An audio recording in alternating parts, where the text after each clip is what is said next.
começar honrando o nosso horário. Boa tarde a todos. Está muito alto.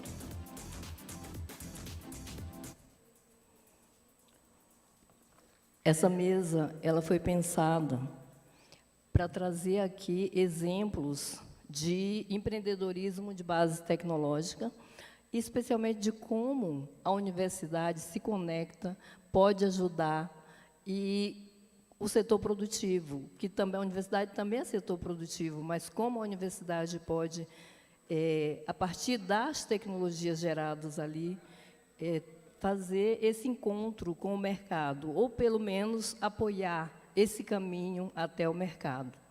Trazemos 3 tecnologias que caminham nessa direção e trazemos uma tecnologia que nasce em comunidade tradicional e é desejo da pessoa que detém esse conhecimento que ele seja transferido de forma organizada, ordenada para a sua comunidade. É um case super bonito. O nome que está aqui é Dona Izete. Dona Izete, para quem conhece o nome pelo qual ela é muito conhecida, Dona Nena, da Ilha do Combu, nos prestigia, está aqui conosco.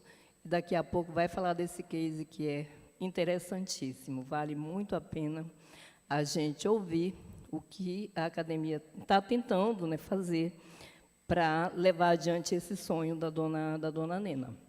Junto com ela, e claro, ela é a protagonista dessa história. Essa nossa mesa redonda, como está na programação, ela é composta de 4 cases, tá? E eu queria chamar, para começar a apresentar, eu não vou dar prerrogativa para as mulheres, até porque nós somos bastante aqui, né, nesse auditório. Eu vou chamar, em primeiro lugar, o professor Cecílio Caldeira, que é do ITV. Tá? O Cecílio é engenheiro agrônomo, com doutorado em Biologia Integrativa de Plantas, pela Universidade de Montpellier, na França. É pesquisador do Instituto Tecnológico Vale. O Cecílio trabalha com espécies de canga ou campo rupestre ferruginoso, onde desenvolve pesquisa com foco em conservação e uso das espécies. Vamos ouvir o professor Cecílio. Ele tem entre 20 e 25 minutos, para ver se, ao final, a gente consegue um espaçozinho para perguntas. Deixa eu ver.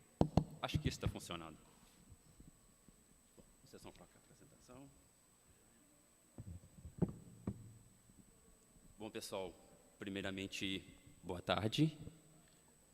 Antes de qualquer coisa, eu gostaria de agradecer o convite da Graça e da comissão para apresentar este case de conservação e uso do jaborandi na Floresta Nacional de Carajás.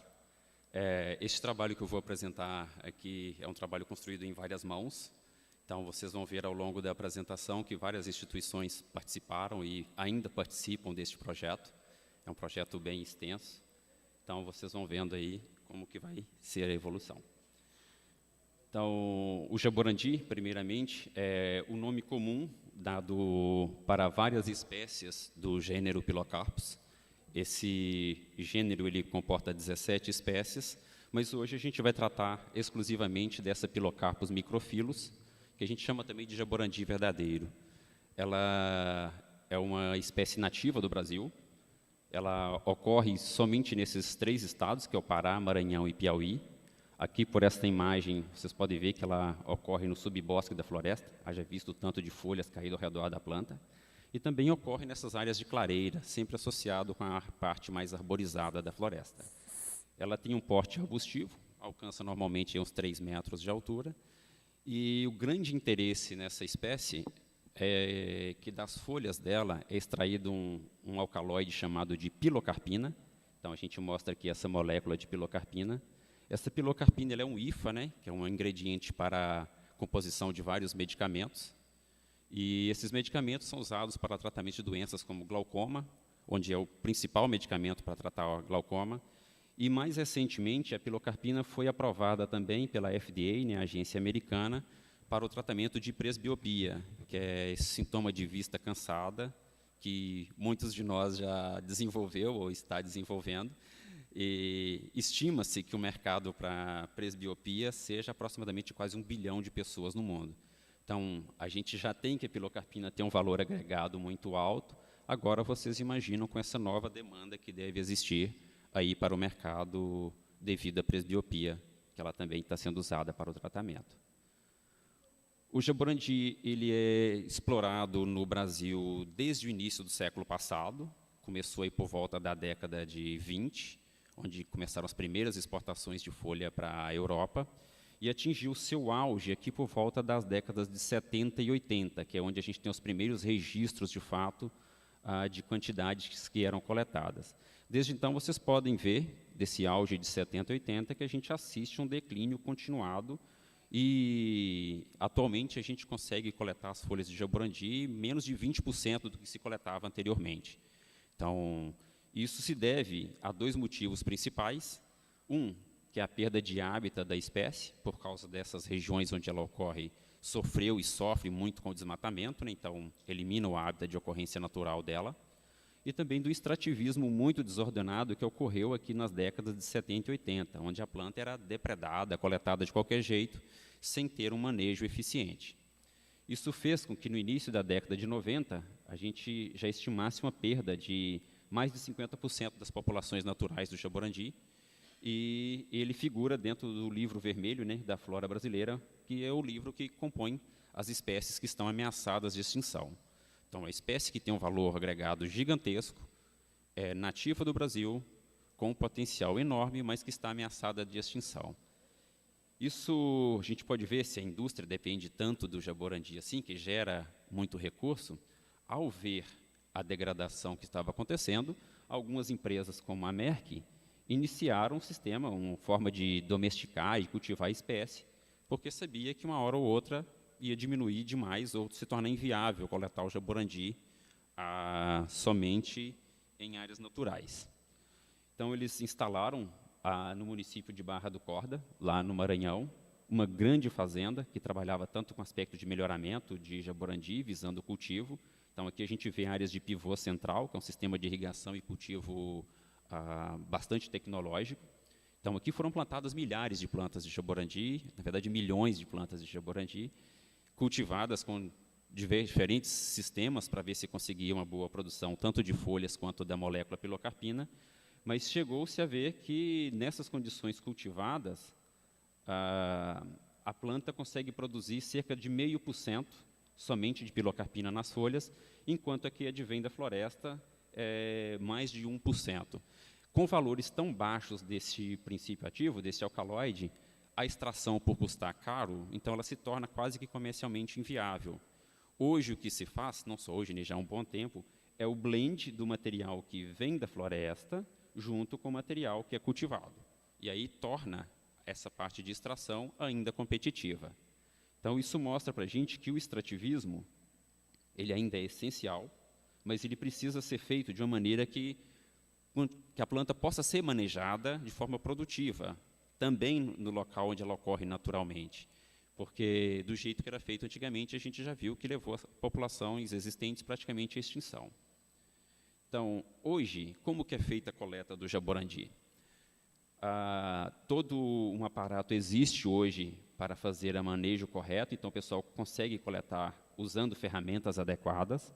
O processo de secagem e armazenamento, por mais que apareça um pouco rudimentar, mas já traz um ganho gigantesco, sobretudo de qualidade de produção, e esse material chega com maior qualidade na indústria hoje. E, antigamente, também, eram coletores individuais, né, os extrativistas, que iam até a floresta, coletavam, vendiam para atravessadores, que iam acumulando essa cadeia até chegar na indústria. Ou seja, quem inicialmente trabalhava coletando as folhas e processando tinha um pouco ganho. Hoje a indústria compra somente de cooperativas, que já são cadastradas, e essas famílias acabam conseguindo um rendimento muito maior. E para muitas delas, o jaborandi hoje é a principal fonte de renda. Aqui a gente tem uma imagem, por exemplo, da cooperativa chamada Coex Carajás, que é a cooperativa dos extrativistas da Floresta Nacional de Carajás. Aqui eles estão em plena coleta de jaborandi. Essa foto é recente, é desse ano, porque é exatamente nesses meses de junho, julho e agosto que o jaborandi é coletado. Falando em Carajás, aqui nestas imagens a gente pode ver a evolução do desmatamento que ocorreu e ocorre ainda, né, na bacia hidrográfica do rio Itacaiunas, que é onde a Floresta Nacional de Carajás está situada. Então, a gente tem imagens aqui do início da década de 70, até imagens mais atuais, onde a gente vê hoje, por exemplo, que o que resta de floresta em pé, que são essas áreas verdes e contínuas, é basicamente as unidades de conservação. O que não era unidade de conservação já foi quase que totalmente desmatado, ou sobra somente alguns fragmentos que normalmente não se consegue ter coletas eficientes mais para essa espécie. Então, é sabido, por exemplo, que a Floresta Nacional de Carajás também é uma das maiores reservas minerais que a gente tem. Por sinal, é onde a empresa que financia os meus estudos tem a sua principal atividade hoje, que é a Vale. Ela é uma das empresas que exploram minério aqui nessa região. E essa Floresta Nacional de Carajás também é reconhecida como uma das maiores reservas de biodiversidade que a gente tem aqui no sudeste do Pará. Aqui não, né? No sudeste do Pará. E o Jaborandi tem nessa Floresta Nacional de Carajás um dos seus redutos de biodiversidade, porque ali ele é manejado de uma forma muito diferente do que ocorreu em regiões como estas que a gente vê aqui, completamente desmatadas ou com a floresta totalmente fragmentada. Então, os estudos que eu vou mostrar agora para frente foram desenvolvidos basicamente com foco na Floresta Nacional de Carajás, mas é óbvio que ele se replica para as outras áreas onde a espécie também ocorre. Então, o primeiro estudo que a gente desenvolveu foi saber onde que esse jaborandi efetivamente ocorre dentro da Floresta Nacional de Carajás. Foi um estudo que envolveu 5 instituições, a COEX Carajás, a UFRA, que é a Federal Rural da Amazônia, daqui de Belém, o ICMBio, o instituto onde eu trabalho, que é o ITV, e a própria Vale também fornecendo subsídios para financiamento de todo o estudo. Esse estudo levou 5 anos de execução, começou lá em 2014, mesmo antes da minha chegada aqui em Belém. E como a gente pode ver por essas áreas marcadas em vermelho aqui, dentro dessa parte verde que é a floresta, né, as áreas em vermelho representam as áreas onde ocorre o jaborandi. Não é exclusivamente o jaborandi, óbvio, porque ele está no subbosque da floresta, mas através deste mapeamento a gente conseguiu encontrar 302 reboleiras, que são as áreas que formam os conjuntos de plantas de jaborandi, e ao somar em área, isso equivale a mais de 7.000 hectares dentro da Floresta Nacional de Carajás com jaborandi, onde ele é manejado sem muitas perdas. Desde que a gente iniciou esse mapeamento, a gente pode ver por esse gráfico aqui embaixo, que a capacidade de coleta de folhas aqui em toneladas, né, que quem coleta as folhas dentro da Floresta Nacional de Carajás, com a permissão do ICMBio, é somente a COEX Carajás. Desde que a gente começou o mapeamento, a gente tem visto uma crescente na quantidade de folhas que a COEX passou a coletar nesses locais. Isso advém, pessoal, não somente por ter ampliado as áreas de coleta, mas por permitir que este ano eu coleto nesta área aqui, e ano que vem eu não preciso coletar nela, eu posso coletar nesta de cá, enquanto essa descansa e a planta se recupera. Então, a gente tem um sistema de rodízio, onde as áreas são coletadas em períodos diferentes, isso traz um rendimento maior, com esse revezamento de áreas. A etapa seguinte do estudo foi verificar ou estudar a diversidade genética e a estrutura genética dessas plantas de jaborandi no interior da Floresta Nacional de Carajás. Então, uma vez que a gente tinha um mapeamento, nós coletamos amostras de plantas em todas as áreas mais representativas. Foi um total de 420 plantas que foram coletadas. A gente utilizou de um sequenciamento de nova geração, usando alguns tipos de marcadores chamados de SNPs, não vou entrar nos detalhes aqui, que é algo de mais interesse apenas de um grupo de pessoas, mas são marcadores que a gente pode dizer que é o que tem de melhor hoje para estudar a diversidade de uma espécie. E a gente viu que o jaborandi, aqui na Floresta Nacional de Carajás, possui uma elevada diversidade, o que é muito bom, porque isso mostra que a espécie pode evoluir naturalmente o seu curso de evolução e conseguirá, provavelmente, se adaptar às mudanças que vai ocorrer naquele ambiente. Essa diversidade está estruturada em 4 populações, marcadas aqui nesses gráficos de pizza, pelas cores diferentes, as cores predominantes, né, que é o azul, o rosa, o vermelho e o amarelo. E a gente vê pequenas fatias de outras cores dentro do gráfico, por exemplo, o vermelho, que está outras cores dentro dele. Isso mostra para a gente que existem fragmentos de outras populações que estão dentro do genoma, que são compartilhados entre elas, né? Isso evidencia para a gente que essas populações têm um elevado fluxo gênico. Isso faz com que evidencia para a gente que elas trocam informações genéticas o tempo todo.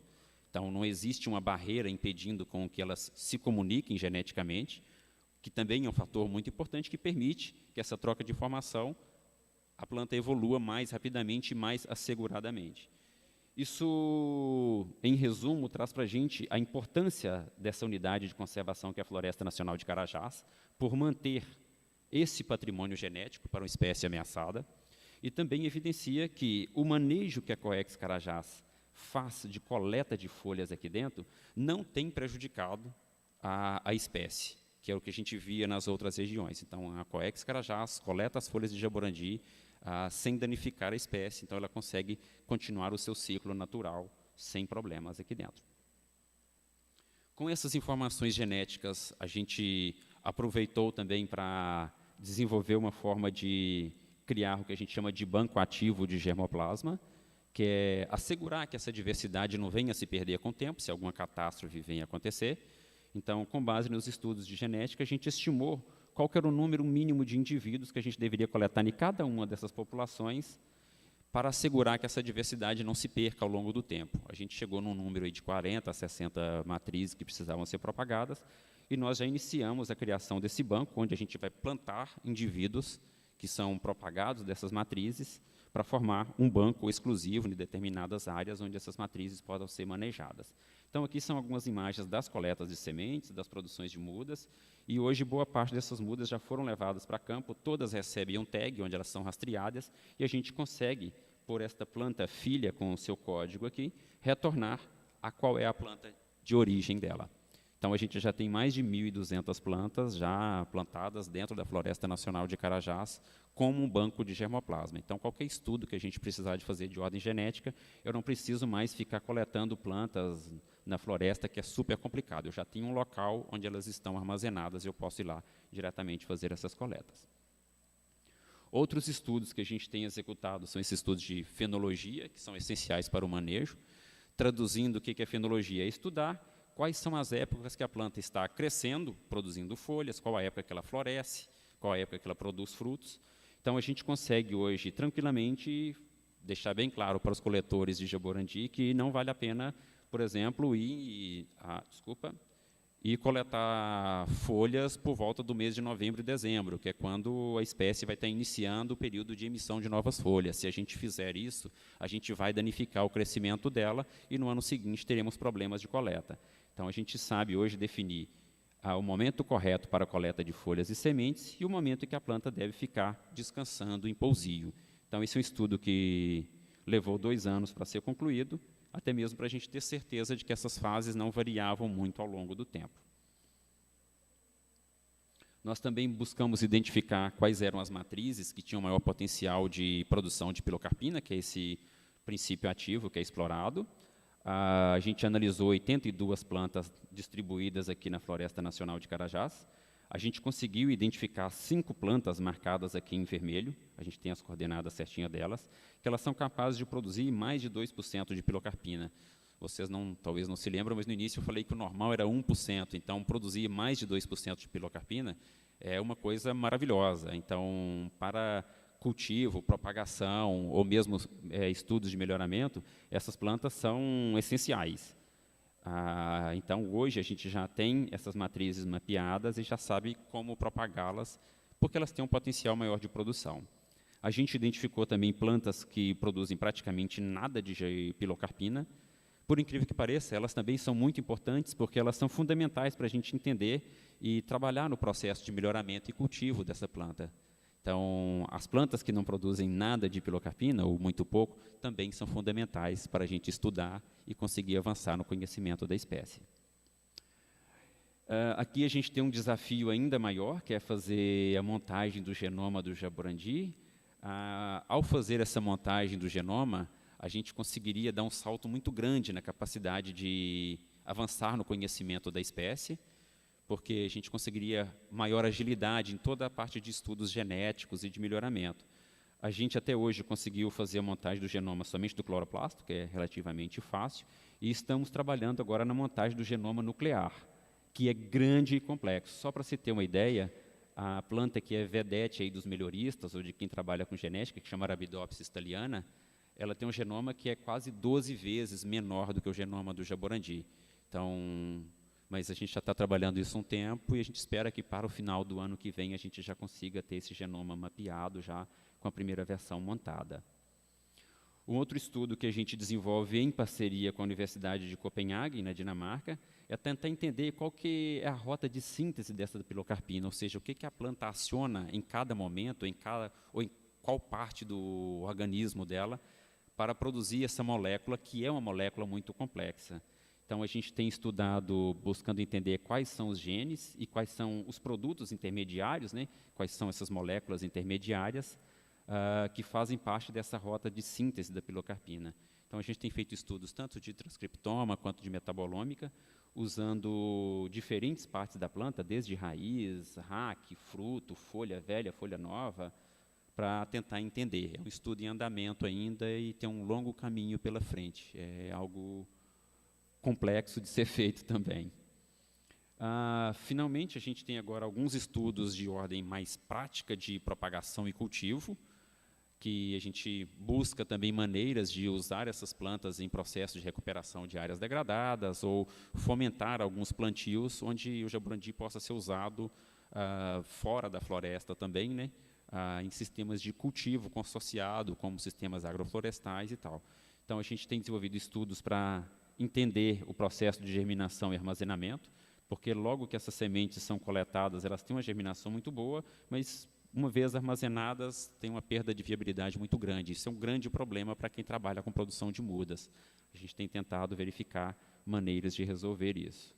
Outra forma de trabalho é desenvolvendo formas de clonagem desta espécie. Por mais que a gente esteja interessado na conservação genética, que a gente precisa de grande diversidade, às vezes a gente precisa de uma uniformidade também quando a gente está pensando em sistemas de cultivo. Então, se eu tenho uma matriz que produz muita pilocarpina, talvez eu possa fazer uma clonagem dela e plantar em larga escala, sem precisar de explorar as plantas que estão um pouco depauperadas ou que estão precisando de um descanso na floresta também. Então, a gente trabalha com essa parte que pode ter um uso também no futuro.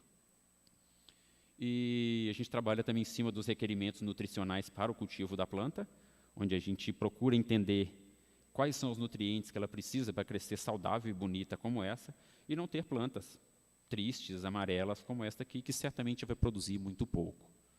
E um último estudo que eu apresento aqui, que é esse de marcadores genéticos e ambientais, onde a gente tenta estudar alguns marcadores, seja do ambiente ou seja da genética da planta, para encontrar quais são os pontos que mais interferem na produção de pilocarpina. Isso vai nos permitir, por exemplo, selecionar áreas que são ou mais produtivas ou menos produtivas, e ao fazer isso, provavelmente a gente pode dizer, olha, esta população aqui produz mais, a gente pode concentrar um manejo maior nela, e esta população que produz menos, a gente pode destinar mais à conservação e explorar muito menos esta área. Então, a gente otimiza formas de colheita, que pode ser muito benéfico para os cooperados, por exemplo, que vão receber também em função do teor de pilocarpina que é extraído das folhas. Então, a gente já direciona, pode ir coletar naquela região, porque aquela região é a maior produtora de pilocarpina. Pessoal, é isso que eu tinha para apresentar para vocês hoje. Obrigado. Nós que agradecemos, Cecílio. Gente, quem tiver pergunta, deixem para o final, tá? Anotem, por favor. Cecílio, que é do Instituto Tecnológico Vale, depois vai nos explicar aí qual é esse caminho entre o Instituto Tecnológico Vale, a cooperativa que coleta as folhas e a indústria farmacêutica que vende o colírio, tendo como base a pilocarpina. Eu queria chamar na sequência, é possível botar a professora Tatiane? Então tudo bem. Eu gostaria de chamar na sequência a Milena Carvalho. A Milena, que é... Deixa eu ver aqui, Milena. Suas credenciais, pode subir, pode ir.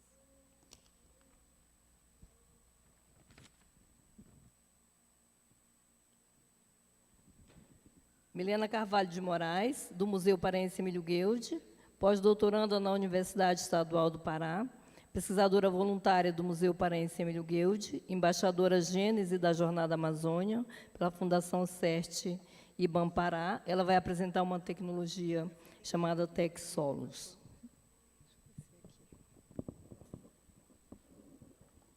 Vou ajustar aqui, que o Cecília é muito alto. Alcancei. Fica à vontade, Milena. Tá bom. Ainda tá alto. Baixa um pouquinho assim. Dá uma diminuída aqui.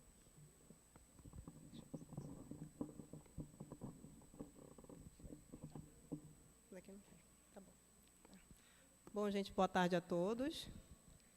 Bom, eu vou apresentar para vocês um trabalho que foi desenvolvido no Museu Emílio Guild, primeiramente pela doutora Dice Kern, e nós levamos adiante essa pesquisa, desenvolvendo o Tecnosolo Ancestral, terra preta arqueológica, como fundamentação para a inovação na agricultura, ou seja, como o conhecimento ancestral pode contribuir para o desenvolvimento de inovações tecnológicas na agricultura. Primeiramente, o que é a terra preta arqueológica e como foi concebido o Tecnosolo? A terra preta arqueológica ele é um solo que tem sido estudado por muitos anos por pesquisadores no mundo inteiro. Deixa eu baixar isso aqui. No mundo inteiro, por ter uma geoquímica muito estável. Existem solos de terra preta arqueológica que têm 3.000 anos de idade, continuam com uma geoquímica abundante, resiliente, possuem alta fertilidade e, mesmo em situações climáticas de muita chuva, muito sol, com intempéries muito violentas, mesmo assim ele se mantém estável. Então, tem uma alta capacidade de troca catiônica, ou seja, o aporte para os nutrientes é muito maior, o aporte de nutrientes é muito maior para as plantas, como pode ser observado aqui nessa imagem, onde eu tenho aqui 2 vegetais, são plantados, um é plantado com adubação, e o outro só no solo de terra preta, então dá para observar a diferença no crescimento desses vegetais. E elevados teores de nutrientes também, tem a elevada quantidade de fósforo, cálcio, magnésio, então esse é um dos diferenciais desse solo. E a plantação é uma coisa interessante, porque o vegetal plantado nesse tipo de solo pode ser qualquer tipo de cultura que se adapta, e ele não precisa de tempo de descanso entre um plantio e outro. Então, essas características, como o produto de manejo ancestral, tem chamado a atenção de diversas áreas, tanto da química, da física, da biologia, da própria área da genômica também.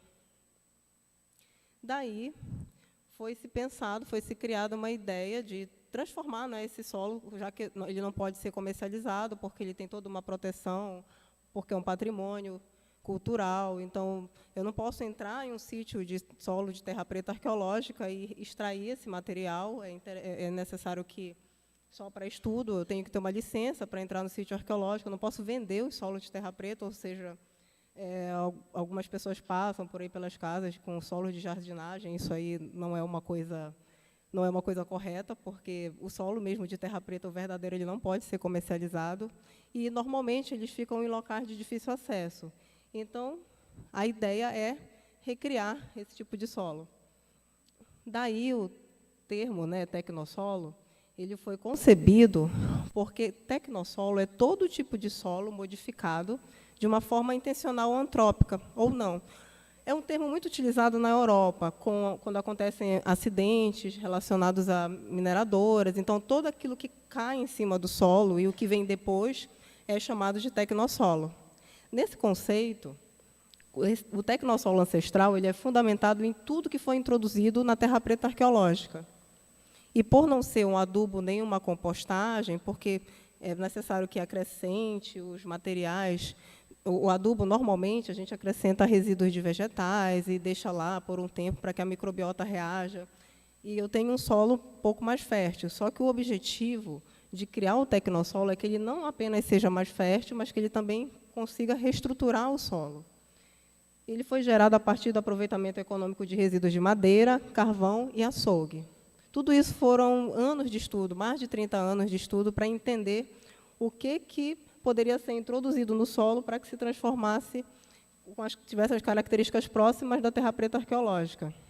E como consequência positiva, ele minimiza os impactos dos passivos socioambientais, porque ele é economicamente viável, ele reduz os custos com fertilizantes, e também ele possui aplicação na recuperação e reabilitação de solos degradados, pois ele melhora os processos agrícolas, ele aumenta a produtividade. Então, tudo isso é o tecnossolo ancestral. Ele carrega, além de uma tecnologia, carrega um histórico, uma ancestralidade. Então, como é que esse produto foi pensado, né? A partir dos estudos em terra preta arqueológica, os estudos eles não são apenas, como eu falei anteriormente, eles não são apenas químicos. Então, vários pesquisadores, cada um tem uma teoria com relação, inclusive, à formação da terra preta arqueológica, mas, basicamente, ela foi formada por aporte de material orgânico no solo. Existe também um carbono muito resistente, que é o carbono pirogênico, que eu posso até dizer que ele faz a verdadeira mágica no solo. Ele incorpora nutrientes, faz com que esses nutrientes fiquem estáveis e forneça a quantidade de nutrientes necessária para a planta. Então, foi preciso desenvolver um longo período de caracterização e ainda não é acabado, né? Na verdade, a caracterização da terra preta arqueológica ela continua, porque cada sítio arqueológico tem uma característica geoquímica diferente, e isso faz com que, naquele momento que você conseguiu entender a caracterização daquele sítio arqueológico, troca para outro, você já tem toda uma configuração, uma diferenciação, mas, basicamente, eu tenho altas quantidades de fósforo, para você ter uma ideia de quanto é alto. Um solo normal tem 8 ppm, 8 partes por milhão de fósforo. Normalmente, na terra preta arqueológica, a gente tem em torno de 80. Então, é absurdo, assim. Tanto que os primeiros estudos para a terra preta arqueológica identificaram como se fosse um erro no laboratório, porque os resultados eram tão absurdos que não batiam com nada. E aconteceu também. Quando eu fui fazer meu doutorado, que eu fiz em carbono pirogênico, eu precisei desenvolver metodologias para alcançar o estudo do carbono pirogênico, porque as metodologias tradicionais para solo não alcançavam. Então, eu parti para o lado do petróleo para conseguir poder assim, identificar qual era o tipo de carbono que nós tínhamos presente na matriz. Então, é uma característica bem interessante. Assim, ele é bem diferente de todos os tipos de solo. Eu costumo dizer que é como se estudassem o solo da Lua, porque ele é totalmente único. E aí pensou-se em como aplicar. Daí a ideia da criação desse produto, que é o tecnossolo, que recria essas características de agregação de solo, alta resiliência, alto aporte de nutrientes químicos e um tempo de resistência. Os minerais daquele solo não se perdem. Então, aqui é uma imagem, né, de uma comparação entre, naquela primeira basqueta, tem o solo de terra preta arqueológica, para a gente observar a diferença na coloração. Esse solo é da área de Bragança. E, lá em cima, podemos observar tudo que é adicionado para formar o tecnossolo ancestral. Embaixo já é o tecnossolo ancestral formado, tem a amostra ali do ponto zero, a mais clara, e conforme vai aumentando o grau de escurecimento, é o tempo em que essa amostra ficou sendo formada. Então, vai de 5 a 10 anos. A questão é que ele é uma adição de vários substratos em um solo base, modifica as características desse solo, pode ser adicionado em qualquer tipo de solo, mas ele leva um tempinho para ser formado, um tempo para ficar estável. Então, os estudos assim, demonstraram que ele é possível, mas é preciso que esse processo seja catalisado, acelerado. Então, o estudo inicial ele contou com 16 substratos mais uma parcela controle, para avaliar justamente essa diferença ao longo dos anos. E qual é a inovação, né? Bom, quando se fala em inovação, tem que ter algum atrativo para a sociedade, sobretudo um produto de baixo custo. Por quê? Devido aos conflitos existentes atuais, né, com relação à guerra da Ucrânia, da Rússia, então nós estamos com um problema seríssimo do preço dos fertilizantes, sobretudo o pequeno produtor, ele é diretamente impactado com essa situação. Então, um dos principais benefícios é a diminuição do custo. Ele forma agregados estáveis no solo, ou seja, ele pode ser usado também na recuperação de áreas com processo erosivo. ele reestrutura esses solos, quando ele, ao mesmo tempo em que ele está recuperando a estrutura do solo, ele está formando nichos para que esses nutrientes se fixem nele.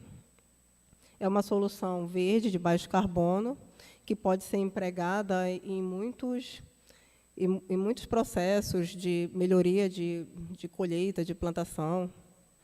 E está de acordo com as ODS. Está de acordo com as ODS 2, 6, 9, 12 e 17. Ou seja, ele é um produto que melhora a qualidade alimentar, ele é um produto que melhora a qualidade de potabilidade da água, porque, ao invés de ser utilizado fertilizantes, com a utilização do tecnossolo, não passa nenhum tipo de poluição para o lençol freático. Então, isso é um grande benefício. E ele também fortalece a inovação na indústria, porque eu estou usando um produto verde para melhorar a qualidade de culturas, diversos tipos de culturas. Outra questão muito positiva é que ele é um produto que pode ser inserido na ODS 12, como consumo responsável. Então, no caso de muitas empresas que também trabalham com o mecanismo ESG e com produtividade, pode ser utilizado também esse tipo de tecnologia na área de plantio. Outra vantagem é que, pelo fato dele reduzir os passivos ambientais, ele é utilizado também na melhoria do clima. Então, ele é um produto que não polui o meio ambiente. Pelo contrário, ele já retira a poluição e entrega um solo melhorado. E também podem ser fortalecidas vários tipos de parcerias desenvolvidas na área da inovação com esse produto. O público-alvo ele está relacionado à agricultura, tanto faz na baixa quanto na alta escala. E ele também pode ser usado por mineradoras que têm interesse de melhorar a questão da redução do intemperismo ou pessoas que tenham uma área que sofram esses processos, pode ser usado justamente por produzir a reestruturação do solo. Então, dados relevantes com relação ao Brasil enquanto produtor agrícola é que ele ocupa o quarto lugar de exportador. E isso é muito interessante, porque ele foi seriamente prejudicado com o aumento dos fertilizantes. E a questão da agricultura ocupa o 27º porcentagem no produto interno bruto. Então, os custos de fertilizante com os últimos problemas que aconteceram aumentaram em mais de 100%, o que dificultou bastante, sobretudo para o pequeno agricultor. E a tecnologia ela se encontra no Vale da Morte, com TRL 5.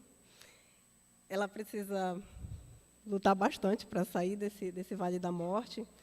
Já temos um protótipo, mas esse protótipo precisa ser validado em uma escala produtiva para mais de 1 hectare. Então, precisa passar por testes mais efetivos para que ela seja delineada e esteja pronta para o mercado. O que é necessário para que ela alcance o mercado? É necessário testes laboratoriais para diversos tipos de cultura. Ela é interessante, já que o objetivo é que seja igual à terra preta arqueológica, a terra preta arqueológica funciona em todo tipo de cultura. Então, o tecnossolo tem que responder da mesma forma. Daí o objetivo de testar em vários solos, base, e também em várias culturas. Outro ponto é acelerar o processo, porque o tecnossolo, como eu mostrei para vocês, foi formado em 10 anos. Então, esse processo precisa ser catalisado. Um ponto interessante seria uma usina de pirólise, porque o carbono pirogênico, na terra preta arqueológica, ele é o ator fundamental para fazer com que todo esse emaranhado de nutrientes funcione e aumente o aporte para as plantas. Então, um estudo aprofundado na pirólise, no carvão, ele vai servir como uma base muito interessante para melhorar essa tecnologia. E, claro, identificar o tempo de formação do tecnossolo para fins de produção, porque é interessante oferecer para uma solução já com esse período, porque eu não posso colocar no mercado um produto que leva 10 anos para ser formado. E avaliar a sustentabilidade do produto, ou seja, em quanto tempo eu vou deixar aquele solo altamente fértil, eu vou estar precisando reabastecer com o tecnossolo. Então, esses estudos aqui são fundamentais para aumentar o grau de maturidade dessa tecnologia.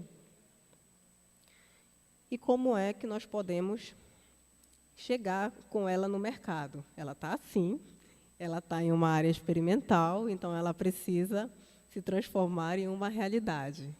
Precisamos, com todos aqueles pontos que já foram citados, aumentar o grau de maturidade da tecnologia, desenvolver protótipos em diferentes escalas de produção e valorar, dizer quanto custa essa tecnologia para o mercado. Mas ela tem muitas vantagens. As principais vantagens, porque ela é uma solução de baixo custo, como já foi colocado anteriormente, é um solo não pedregoso, então ela facilita a retenção de água. E em algumas áreas em que podem haver o uso excessivo de fertilizantes, o tecnossolo pode servir também como filtro, justamente pela presença do carvão. Então, ele tem um conceito bem interessante para ser utilizado. Pode ser utilizado tanto do pequeno para o grande agricultor, atende às necessidades específicas da correção do solo, porque são 16 misturas. Então, a necessidade do solo vai ser respondida por qualquer uma daquelas misturas. E pode ser aplicado em todo tipo de solo. Diminui o passivo socioeconômico, porque tem baixo custo, claro. Utilizado também na recuperação de áreas impactadas, não contamina o lençol freático e é adaptável a diversos climas, porque ela é pensada para o clima mais violento. Bom, como considerações finais, qual é a dor que essa tecnologia resolve? Não é? Ela é uma tecnologia que resolve o problema de demanda por fertilizantes. Aumenta o investimento em tecnologia agrícola. O pequeno agricultor, sobretudo, ele é extremamente prejudicado, ele precisa que sejam inseridas tecnologias agrícolas no campo, precisa se empoderar, aumenta a produtividade, minimiza a dependência de insumos, sobretudo os importados, e reduz os custos de produção.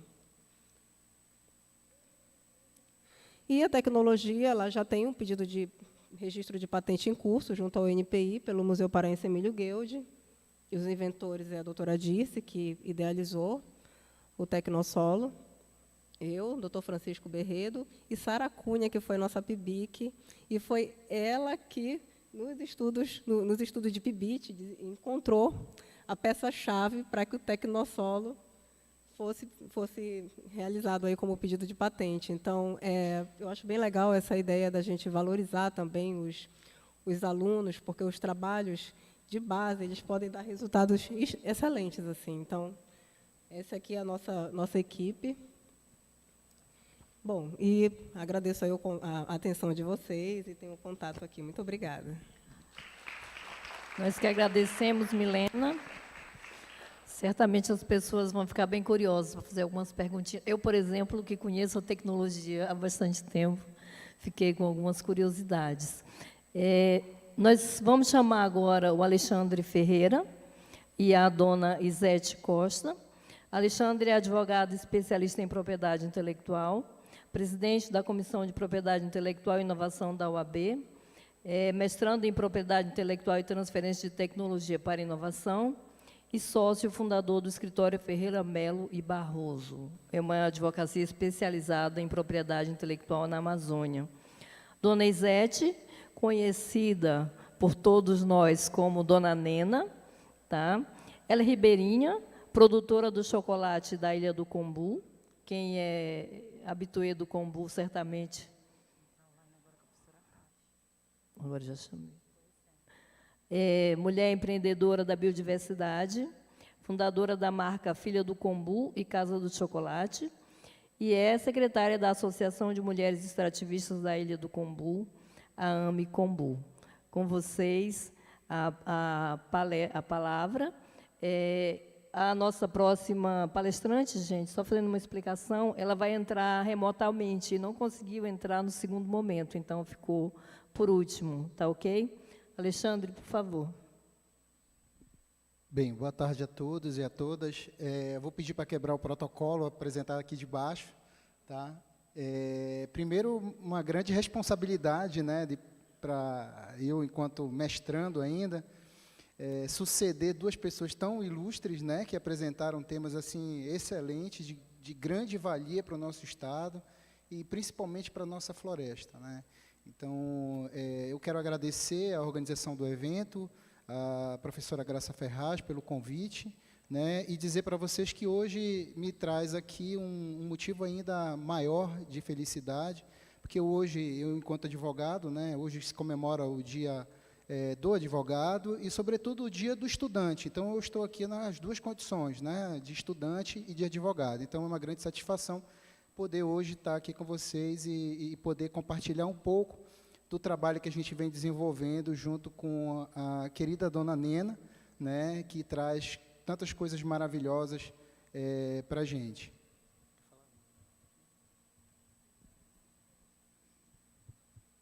Boa tarde. Como ela já me apresentou, eu sou Isete dos Santo Costa, dona Nena, sou moradora da Ilha do Combu e trago um trabalho de resgate de cultura de família, que é com o processo do cacau e chocolate.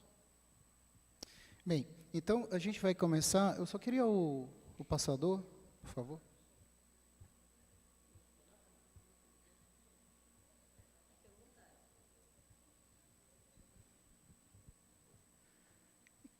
Quem conhece a Ilha do Combu aqui? Levanta a mão, por favor. Legal. E quem já comeu chocolate da Casa do Chocolate? Também é muito legal. Bem, hoje a gente vai falar um pouquinho sobre o trabalho acadêmico que está sendo desenvolvido, né, enquanto acadêmico do Profinit, tá? E o Profinit, ele é um curso voltado para propriedade intelectual, transferência de tecnologia, e um dos objetivos é exatamente a retribuição social que o acadêmico, que o aluno deve passar para a sociedade, tá? Então, diante das várias possibilidades de ativo de propriedade intelectual, a gente conseguiu visualizar uma importante e necessária proteção para um produto que já vem conhecido nacionalmente e internacionalmente, que é produzido na nossa Ilha do Combu. Ah, tudo bem. Então, hoje a gente vai falar sobre a indicação geográfica da Ilha do Combu para o produto chocolate. Tá? Eu sou Alexandre Ferreira, a orientadora é a professora Maria das Graças Ferraz, e esse trabalho ele já foi apresentado, na verdade, ele foi qualificado e ele está em vias de defesa. Tá? Então, hoje eu vou falar aqui rapidamente com vocês, são muitos slides, eu vou pretender não estourar o tempo. Então, ele está subdividido sobre esses pilares, né? São 6 pilares da apresentação de hoje: introdução, justificativa, área de proteção ambiental, que você falar um pouquinho das indicações geográficas, o chocolate da Ilha do Combu, o diagnóstico e as expectativas. Bem, a introdução, apesar de ter bastante texto, né, mas é um relatório técnico, tá, basicamente. O eixo ele compreende uma proteção jurídica sobre uma área geográfica que produz o chocolate, tá, que tem previsão na norma, na Lei de Propriedade Industrial, que é a 9279 de 96. As etapas percorridas, né, ela acompanha também a instrução normativa do Instituto Nacional da Propriedade Industrial, que é o órgão, a autarquia federal que faz a proteção dos ativos de propriedade intelectual. O trabalho também almeja impactar em torno de 250 famílias ribeirinhas, tá, que trabalha com o extrativismo na ilha. Alguns desafios do trabalho, né, ele aconteceu durante a pandemia, no auge da pandemia do Covid-19. A internet da ilha também é muito precária e acaba dificultando bastante esse contato, ainda que remoto, né? E horários disponíveis, de disponibilidade do porto, a gente tem que seguir os horários ali disponíveis para poder atravessar. Pouca base de pesquisa para o objeto do trabalho, tá? Que tem uma característica muito peculiar, que a gente vai falar um pouquinho mais para frente. A ausência de padronização, delimitação da área geográfica, também foi uma das dificuldades, além de outros pontos que não convém falar aqui, mas para não se estender muito. A justificativa, ela consiste no grande impacto que a Ilha do Combu vem sofrendo ao longo do tempo, principalmente de um turismo desordenado, né, em que muitos jet skis, muitas lanchas ali circulando, os restaurantes, têm trazido uma degradação significativa, assoreamento acelerado, né, e acaba ameaçando toda a estrutura, o bioma que ali tem tem na área de proteção ambiental. Então, também é uma das justificativas seria a proteção do conhecimento tradicional, porque esse chocolate ele é feito já de gerações em gerações. Aqui a gente fala um pouquinho da área de proteção ambiental, ela é regida pela Lei 6.083, de 97, tá? Ela é a 4ª maior ilha das 39 ilhas que formam o arquipélago na região de Belém, né, que corresponde a 65,64% da região insular. A população nativa é de aproximadamente 250 famílias, como eu falei, e a base econômica é o extrativismo vegetal e turismo. Falando um pouquinho da comunidade ribeirinha, é uma espécie de comunidade tradicional, né? Os nativos preservam as características das atividades que ali carregam ao longo do tempo, nas suas várias gerações. A produção ela é sempre em terra de várzea, né? em solo de várzea, e a exploração comercial ela se dá no extrativismo, basicamente no açaí, né, onde tem a maior rentabilidade econômica, mas também em outras atividades de extrativismo, como a coleta do óleo de andiroba, né, e outras atividades, a pescaria, mas o açaí ele traz um retorno muito mais imediato. Ele colhe de manhã e disponibiliza ali no porto e logo depois ele já está com o dinheirinho na mão. Tá? Então, a renda média, segundo o dado de 2013, era de em torno de R$ 475 aproximadamente. Bem, aqui também tem um dado, né, que eu trouxe que considero importante, que a média, né, de estudo é de 2,8 anos, tá? Ou seja, é um grau de escolaridade baixo ainda. A gente está falando aqui de Belém, né? É só atravessar 10, 15 minutos, então é um impacto muito significativo. E aqui tem algumas fotos, né, que a gente vai coletando durante o trabalho ali das residências, como é que acontece, como elas são, a coleta do açaí, tá? E o meio de transporte tradicional da comunidade. Bem, e aí o que são as indicações geográficas? Tá? Alguém já ouviu falar em indicação geográfica? Aqui, levanta a mão. Legal. A indicação geográfica ela é um ativo de propriedade intelectual. Tá? E o que ela almeja? Ela almeja um reconhecimento de origem. Tá?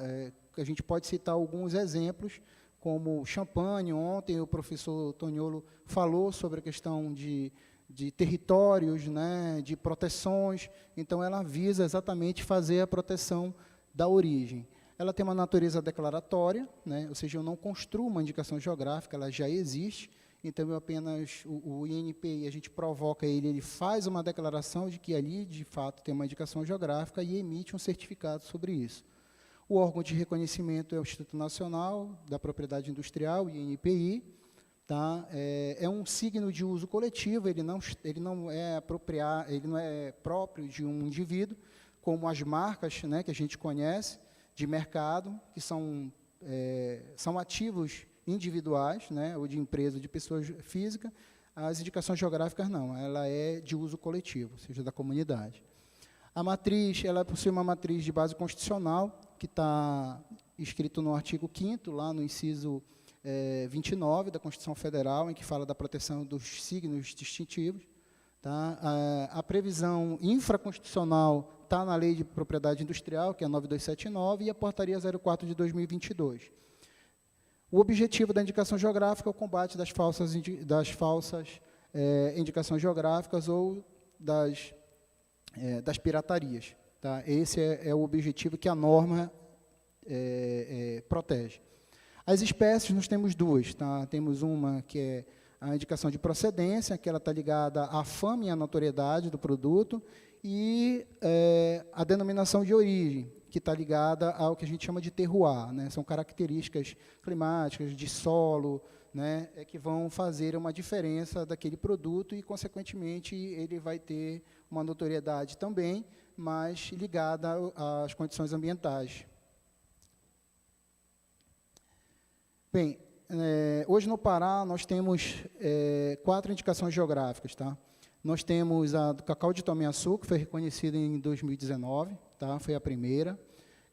Nós temos uma dividida com o estado do Amazonas, tá? Que é a terra Andirá Marau, né? Que trata com a questão de Guaraná, né? Dos bastões de Guaraná, é uma terra indígena.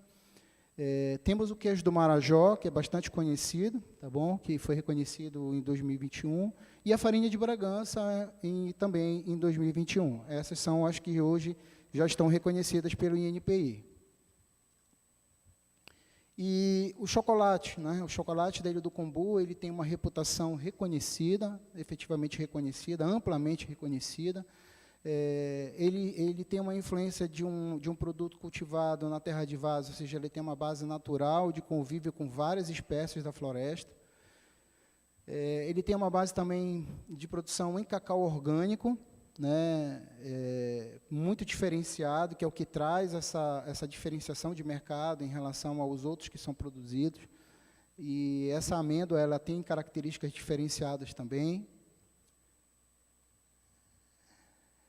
Ele não recebe qualquer um aditivo, tá? Ele é natural, né? Ele é uma massa densa de cacau. Daqui a pouquinho a dona Nena fala com mais propriedade, certamente, mas que não passa por nenhum mecanismo, né? Nenhuma alteração da quantidade. Enfim, traz essa combinação saborosa desse bioproduto. Bem, a dona Nena, essa pessoa que está aqui, né, maravilhosa, ela é uma ribeirinha, nascida na ilha, né, o início da produção de chocolate dela começou ali entre 2005 e 2006, é uma mulher empreendedora, tá, de produto da bioeconomia, tem a figura do chefe, Tiago Castanho, foi muito importante para o reconhecimento dessa indicação geográfica, foi quem startou nacionalmente esse produto para ser reconhecido. Ela... Em 2018, ela foi certificada como chocolatier, também pelo Instituto Castelli, e aí ela desenvolveu a marca Filhas do Combu e passou a fazer, então, esse processo do refinamento e da produção de alguns produtos, né, de base com 50%, 70% de cacau. E ela também é empreendedora, porque você chegou hoje na Ilha do Combu, você é recepcionado na Casa do Chocolate, né? Então, também foi idealizado por ela. E o turismo ecológico, que ela tem toda uma programação, que é feito através da Vida Cabocla, lá, que eu sugiro que vocês conheçam, que é uma atividade muito prazerosa, saborosa, e que vale a pena, que é bem pertinho. Bem, aí o diagnóstico. O que é o diagnóstico? Nós levantamos algumas características próprias da norma para saber se, de fato, nós estávamos ali diante de uma indicação geográfica e de que tipo. Tá? Então, nós fizemos, claro, que primeiro um acolhimento com a comunidade, né, para falar do trabalho, exatamente para saber a receptividade da coletividade e entender um pouquinho dos anseios da comunidade também. Essa fama ela está prevista nesse artigo 177 da LPI, né, que é a Lei de Propriedade Industrial, e ela preenche a condição de indicação de procedência. Por quê? Porque não é um atributo, muito embora haja uma relação do ambiente com o produto, mas é preciso que você tenha, e aí fica também a provocação para os outros alunos, né, de trabalhar documentos específicos que demonstrem essa ligação do produto com essa característica ambiental, ligada por uma característica ambiental. Mas, de qualquer forma, ela preenche já de cara a indicação de procedência, porque ela é notoriamente famosa e tem muito documento para isso. Aqui tem algumas notoriedades que eu falei para vocês, né? Tem desde a visita de príncipes, aqui, visitando com ela, várias matérias de jornais, vídeos no YouTube, livros também, né, especializados, a gente conseguiu identificar essa notoriedade, programas de televisão de grande repercussão, né, nacional e local. E aí é o grande desafio do trabalho. Ela foge à regra. A norma ela diz que o substituto processual, que é aquele que vai requerer o pedido, ele deve ser uma coletividade, geralmente uma associação, uma federação, uma cooperativa, né? Mas ele provoca, né? A legislação ela permite, que um único produtor também seja requerente. Tá? Em princípio, pode ser um contrassenso, porque eu falei lá no início que é um signo coletivo, de uso coletivo, mas aí como é que um único produtor? Bem, ele é só o requerente. E o que me chamou a atenção, o que nos chamou a atenção, foi exatamente a preocupação dela de transferir esse conhecimento para a comunidade, que vê nela essa possibilidade. E por que até agora não fez? Bem, a comunidade ela tem o seu tempo, mas o que é importante é que haja essa percepção dela de transferir o que foi que nos motivou para perpetuar esse conhecimento tradicional que estava ali e que foi perdido e que ela conseguiu resgatar e tornou isso famoso.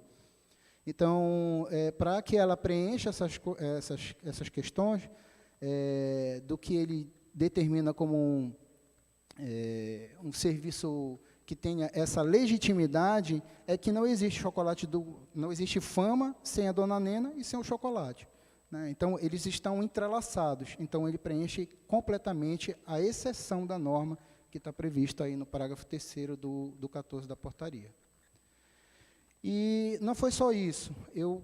Nós conseguimos entrar em contato com o INPI, requeremos também processos para saber se existia um outro tipo de único produtor. Então, nós obtivemos um retorno do INPI afirmando que existe um único caso no Brasil, mas esse único caso é um único produtor, mas pessoa jurídica. Tá? Então, não é uma pessoa física. Então, eles nos mandaram essa indicação geográfica da colônia Waitemar-Sum, tá? Que é de queijo, é uma fazenda tradicional, mas foi requerida por uma pessoa jurídica. Então, o trabalho ele passou a ter essa característica de ineditismo, já que o INPI não tem nem parâmetros para poder dizer. Então, será a primeira possibilidade dele se debruçar sobre a análise também desse pedido. Um outro elemento também do trabalho foi a gente provocar as instituições de Estado para poder contribuir com a entrega de um documento que é obrigatório no pedido, tá? Que é a delimitação da área, um documento oficial de delimitação de área geográfica. Tá? O Estado do Pará ele não detinha esse documento. Ele foi feito, mas não havia um padrão. Então, através da OAB e de uma disciplina que era obrigatória do Profinit, a gente conseguiu contemplar essa minuta que hoje está de posse da CEDEM, para eventuais pedidos de indicação geográfica já terem ali o documento apoiado na norma e de acordo com o que o INPI estabelece. Está acabando, pessoal. Um outro requisito é o caderno de especificações técnicas. Ele é uma norma, tá, que regulamenta aqueles novos requerentes para usar a indicação geográfica, tá, a se habilitar. Então, ele vai ter que cumprir aquelas diretrizes todas para poder usar o sinal distintivo, que é a arte gráfica que vai ocupar o produto dele. Então, quem vai definir isso, hoje está sendo construído com a Dona Nena, porque ela que detém o conhecimento, exatamente para garantir que aquele produtor que ali se interessar em utilizar a indicação geográfica, ele entregue o produto igual ao que a Dona Nena tornou famoso. É uma questão de preservação. Bem, aí também a indicação geográfica ela não precisa ter o sinal distintivo, tá? Ela pode ser apenas nominativa, como é o caso do Vale dos Vinhedos, tá? E o queijo da região da Canastra. Tá?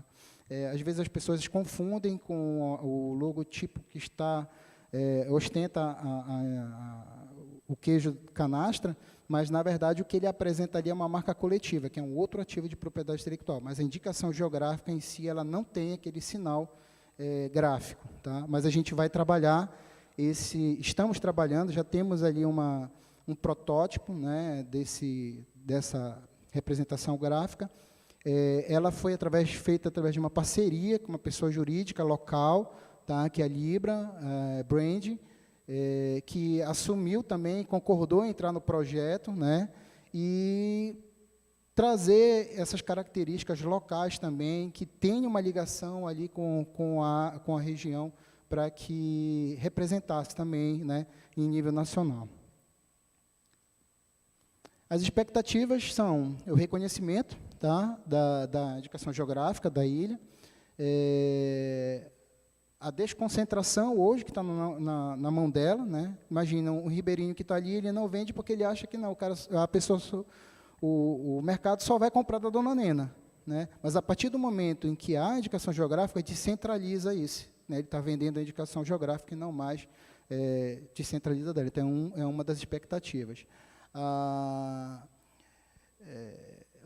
perpetuação do conhecimento tradicional, que também é importante, né, que você passa a ser um gerador de renda, né, mais verticalizado. A manutenção do método de produção, né, que é a forma que ganhou essa fama e notoriedade. O combate das falsificações, como a gente havia falado no início. A própria proteção da ilha, né, que eu não posso estender a indicação geográfica para os limites da área de proteção ambiental, né? Então, isso também vai garantir que esse instrumento jurídico faça com que eu faça o combate legal sobre isso. Também impacta diretamente em crédito de carbono e a composição de relatórios de ESG, a substituição do turismo agressivo, né, que a gente falou no início também. Vai ser a expectativa também que será a segunda indicação geográfica de chocolate do país, né, junto com Gramado, né, que foi recentemente reconhecida também pelo INPI, a valorização da floresta em pé e ser a primeira indicação geográfica de único produtor de pessoa física do país. Aqui algumas referências. E é isso, pessoal. Eu espero ter, né, trazido um pouquinho desse trabalho que está sendo feito com muito carinho, muita dificuldade, né, mas com muito carinho, e provocar vocês também a fazerem essas complementações que são necessárias para essa atividade e, quiçá, outras também ligadas a isso. Muito obrigado. Bom, eu queria agradecer a Dona Nena e o Alexandre. A gente vai deixar as perguntas para o final. Nós temos mais uma apresentação que vai ser remota, a professora Tatiane Baliano, que vai falar direto da UFAL. Eu queria dizer que não foi à toa que esse caso foi escolhido, pela importância, né, de você ter um único produtor que quer transferir esse conhecimento para a sua comunidade. No início do projeto, muitas pessoas chegaram até mim para dizer, mas ela pode muito bem transferir como segredo industrial e ficar com isso para ela, vender para uma Nestlé, vender para quem quiser e ficar rica. Só que não é isso, nós conversamos muito, não é isso que Dona Nena quer. Ela quer que esse conhecimento permaneça na Ilha do Combu, depois ela vai falar sobre isso, para que as pessoas que nascem ali, que estão ali, e que cultivam e que colhem o chocolate, produzam também o chocolate rústico do Combu. Esse chocolate aqui é o objeto da indicação geográfica, né? O Filhas do Combu, que está sendo vendido lá embaixo, é também empresa dela, mas o objeto da indicação geográfica é o chocolate rústico. Podemos colocar a professora Tatiane? Só um segundinho, senão a gente abre para perguntas.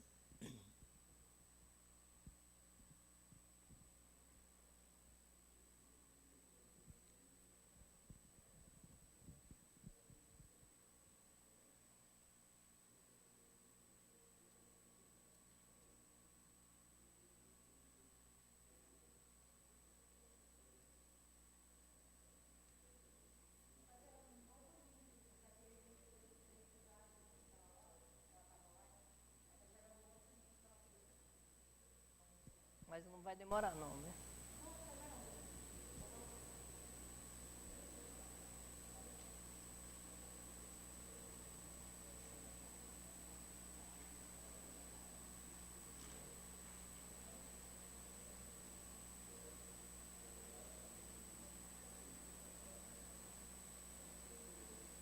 É isso que eu vou fazer, se for para ficar esperando, porque não dá para ficar esperando.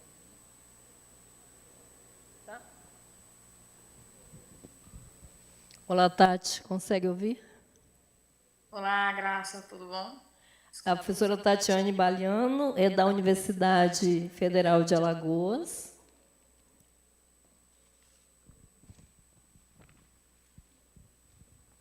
professora do Instituto de Química e Biotecnologia, graduada e mestre em Química e doutorada em Física Aplicada.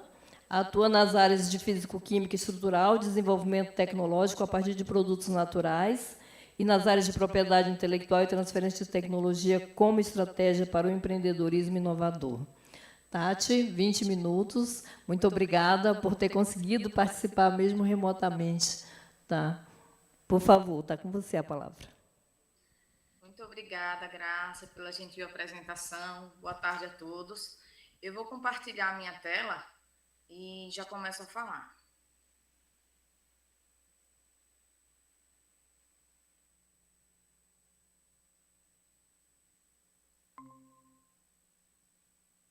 Já está para enxergar aí minha tela?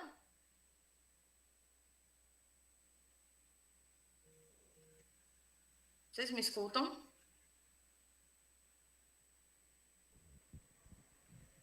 Sim. Então, a partir desse momento eu não consigo mais... Já está aparecendo sua tela. Perfeito. Então, eu gostaria novamente de agradecer o convite para participar desse evento, né, nessa condição de apresentação. Muito obrigada pela oportunidade e eu faço esse agradecimento na pessoa da professora Graça Ferraz. Muito obrigada, Graça. Eu trouxe aqui hoje uma apresentação que representa um dos produtos, né, que a gente tem obtido nos últimos anos, com foco exatamente em produtos naturais. Deixa eu só colocar aqui o meu cronômetro para eu poder não me atrasar. Então, esse projeto, na verdade, ele está também concorrendo em alguns editais e ele tem um produto na forma de MVP, ok? Então, intitula-se Pastilhas Efervescentes a partir da espécie Mimosa tenuiflora. É um projeto, né, que inclui a colaboração da Universidade Federal de Alagoas, a qual eu sou professora, da empresa Stratec, Tecnologia em Extratos Naturais, conforme mostro em tela, empresa a qual eu faço parte, daqui a pouco eu falo um pouco, e a Expedição Científica do Baixo São Francisco. Essa expedição na qual eu participo já há 3 anos, e é no âmbito dessa expedição que eu faço algumas coletas de plantas, inclusive essa em específico, nos últimos 3 anos eu tenho feito no âmbito da expedição, e por isso ela entra aí como colaboradora. Então, quem somos, né? Então, do ponto de vista da universidade, estou eu aqui, Tatiane Baliano, e a Saniele Alcântara, que é responsável pela Stratec hoje. Eu sou professora, né, pesquisadora, mas sou sócia fundadora da Stratec, da empresa que atua como parceira nos nossos laboratórios. A Saniele foi minha aluna de iniciação científica em mestrado, ficou comigo 6 anos, né? E o Matheus, ele é sócio também da Stratec, e todos nós 3 atuamos, além da Stratec e da UFAL, em outras empresas também. Esse projeto, né, ele tem como objetivo o desenvolvimento de uma pastilha efervescente, como está lá no título, e essa pastilha, a base dela é um produto natural, que é a chamada, né, popularmente como jurema preta.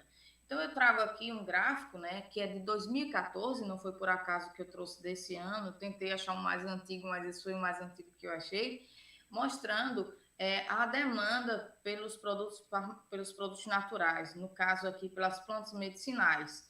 Então, desde antes de 2014, a gente já sabe que existe grande demanda, mas aí está formalizada na forma de grandes farmacêuticas, né, participando do mercado com um investimento bastante interessante, na ordem de milhões.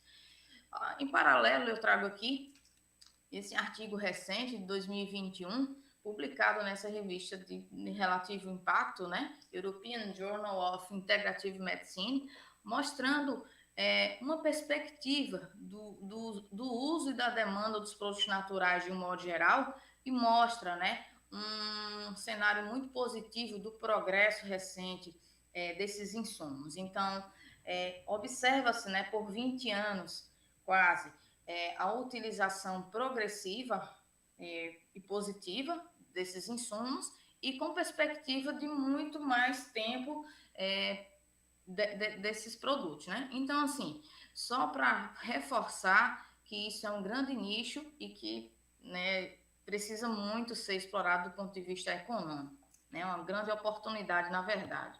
Então, o nosso grupo, né, de pesquisa, enquanto pesquisador mesmo, enquanto empresa, né, nós temos como propósito impactar o mercado de fitoterápicos tradicionais, né? Agora, de forma a trazer qualidade, confiabilidade e integrar inovação dentro desses processos, seja na forma de apresentação, porque nós entendemos que muitas vezes alguns fitoterápicos e alguns outros produtos naturais deixam de ser adquirido porque a apresentação ele não entrega confiabilidade, né? Então, seja na forma dessa apresentação, seja na qualidade de manufatura e, enfim, na tecnologia que se apresenta. Esse é a nossa proposta de valor, sempre considerando a sustentabilidade ambiental.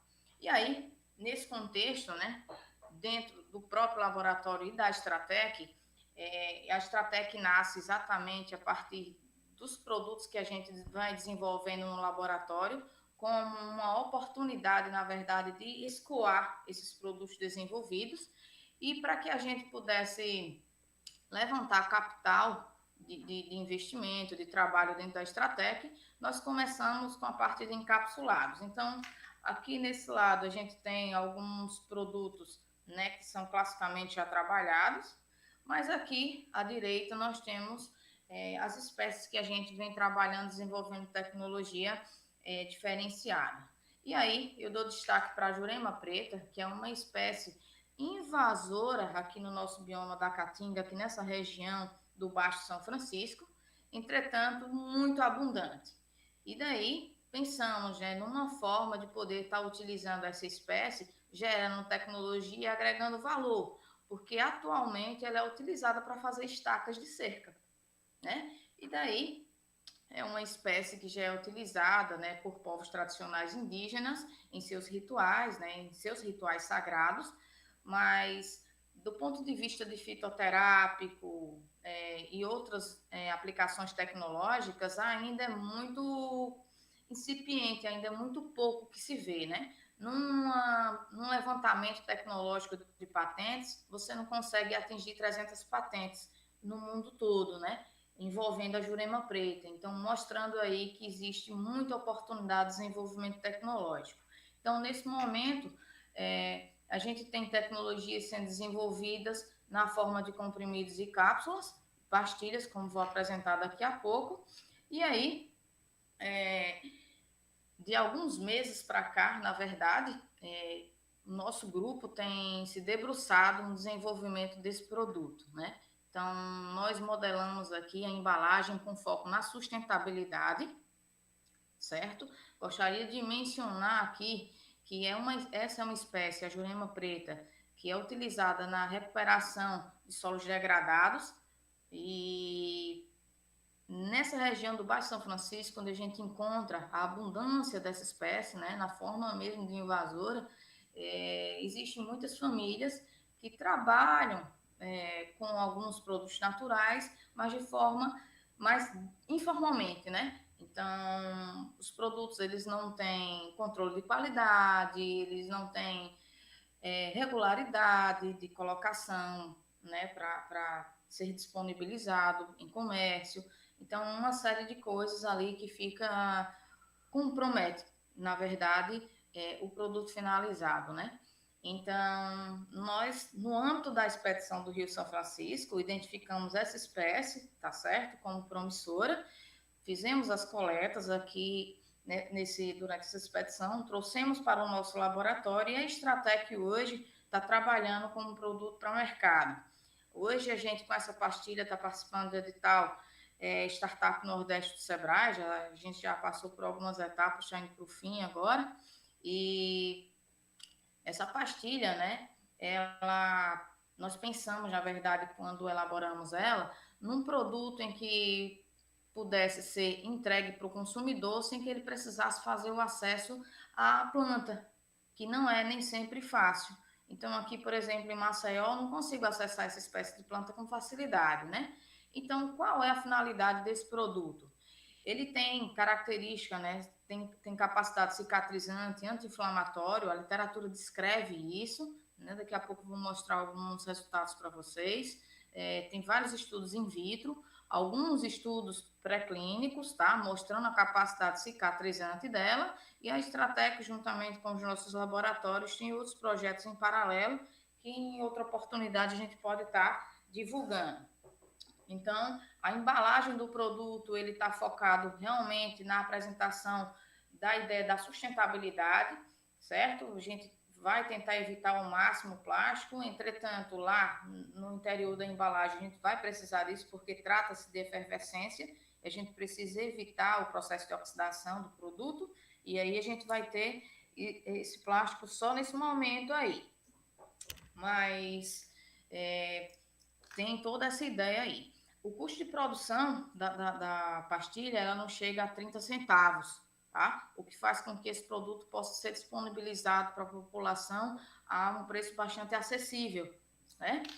Então, mostrando aqui alguns resultados preliminares, porque agora esse projeto está submetido para que a gente possa conduzir os estudos clínicos de fase 1 e fase 2, então um resultado só pequenininho aqui em loco, entre nós. Então, nós aplicamos nesses machucados, né? Aqui foi um arranhão à direita, um arranhão que aconteceu meia hora antes de a gente fazer essa aplicação, e esse era um processo inflamatório, um processo de inflamação de muitos dias já. Vejam os resultados depois de 6 horas de aplicação. 6 horas apenas. Só fizemos lavar esses ferimentos com esse produto. Foi a única coisa que foi feita. Lavamos uma vez e a apresentação foi essa. Depois essas pessoas continuaram fazendo a lavagem até que praticamente cicatrizado já. Foi tudo lesão recente. Então, como é que a gente chega, né, nesse resultado? Queria mostrar aqui para vocês a aparência da pastilha. Vocês podem ver ela em efervescência. É um produto que se dissolve rapidamente. O objetivo era exatamente colocar à disposição um produto natural, integralmente natural, com pouco aditivo, né, conservante, mas que fosse de fácil uso e fácil acesso. Então, em 1 minuto, mais ou menos, 1 minuto e meio, ela se dissolve completamente e a pessoa já pode fazer o uso, fazer a lavagem do ferimento, esse tipo de coisa, né? Como é que a gente fez? Isso aqui é a equipe que trabalhou, gostaria de salientar que são todos alunos de iniciação científica, extremamente dedicados, apaixonados por esse projeto. E a gente utilizou simplesmente uma prensa mecânica e produziu essas pastilhas até o processo de semi-otimização, vamos dizer assim. Agora, o momento que a pastilha se encontra do ponto de vista, né, de elaboração, é um momento de testes. A gente vai agora, no início da próxima semana, fazer estudos mecânicos e de resistência de temperatura, para que, a partir de então, a gente já possa inserir e depositar a patente. Então, esse foi o grupo, né, do laboratório que se dedicou a esse projeto nesses últimos meses. Então, qual é o foco, né, do mercado-alvo? Hoje a Stratec está sendo mentorada por uma empresa, a Iconsul, que tem um canal direto com a Alemanha. Então, além do Brasil, a gente tem interesse em ir para a Europa, e é exatamente com esse propósito que a gente está tentando finalizar o nosso produto para atender às exigências de mercado internacional.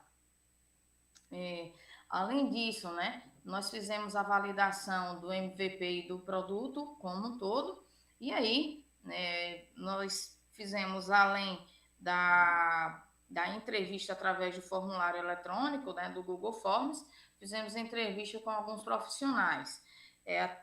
Conversamos com 2 enfermeiros, 3 empresas farmacêuticas, né, e algumas pessoas com diferente grau de instrução. Então, eu queria só mostrar aqui para vocês, né, que fizemos algumas perguntas muito no foco do que a gente queria mesmo em termos de respostas, né? Então, de 13 respostas, que foi que na hora eu coletei para cá, para esse pitchzinho, eu perguntei se na hora que você vai fazer a escolha por um produto, né, medicinal, você tem a escolha preferencial por um medicamento convencional ou por um fitoterápico. E a maior parte, né, mais de 90%, diz que escolhe um produto fitoterápico como primeiro momento. E aí sim, depois, se isso não resolver, eles vão partir para outra estratégia, né? E aí, perguntei também, né, se eles comprariam um fitoterápico de uma empresa nova que está surgindo, uma marca nascente. E aí, todo mundo disse que compraria, né? Eu coloquei aqui devidamente testado e aprovado pela Agência de Vigilância Sanitária, logicamente. E todos, 100%, responderam que comprariam, né? Isso é uma informação importante para a gente. E aí, quanto pagaria por este produto? Né? O vídeo foi aquele que eu mostrei para vocês, tá? Eu anexei aqui nesse formulário. E nós tivemos as mais variadas respostas.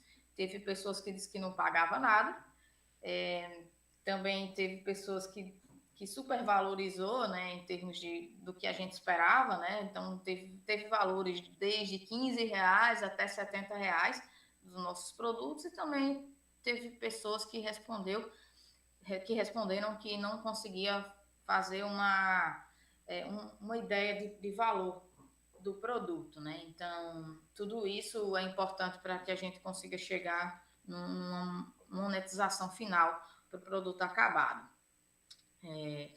A princípio, desse case era o que eu tinha para mostrar, e eu gostaria, né, de deixar aqui essa frase que diz aqui, que se a princípio a ideia não for absurda, então não há esperança para ela. Então, acho que muitas vezes a gente tem um pensamento, né, de uma ideia, de uma tecnologia, e às vezes recua, achando que é meio estranho, meio absurdo, mas a gente só vai saber depois que a gente expor aquela ideia. Então, a ideia, o pensamento central aqui com essa fala do Einstein é dizer que, independente do que seja, vá em frente e apareça. E daí depois você vê o resultado. Queria deixar aqui os contatos da Stratec e o meu contato, para que, se alguém tiver alguma curiosidade a mais ou alguma pergunta, quiser parceria, a gente está à disposição. Era isso. Obrigada, Tati. Quem agradeço, graças. Bom, como a Tati diz, eu acho que as perguntas para ela talvez devam ser endereçadas no site. Eu não sei se ela pode ficar conectada aí durante Pode me perguntar aqui se Ah, quiser então também, pronto. Cátia. A gente vai abrir, então, a sessão de perguntas. Normalmente eu tenho visto que abrem 3 perguntas. Se vocês quiserem conversar, aproveitem. Os nossos palestrantes estão todos aqui, o Cecílio, a Milena, o Alexandre, Dona Nena e a Tatiane.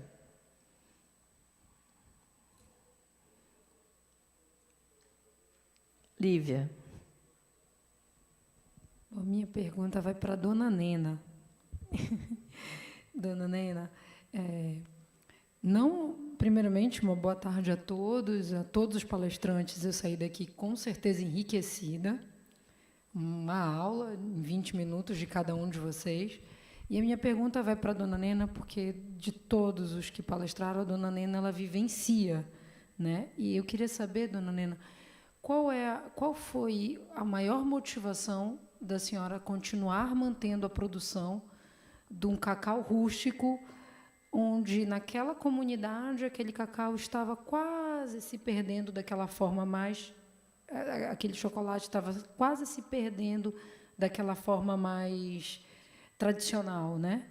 Da forma como seus pais, talvez seus avós, faziam.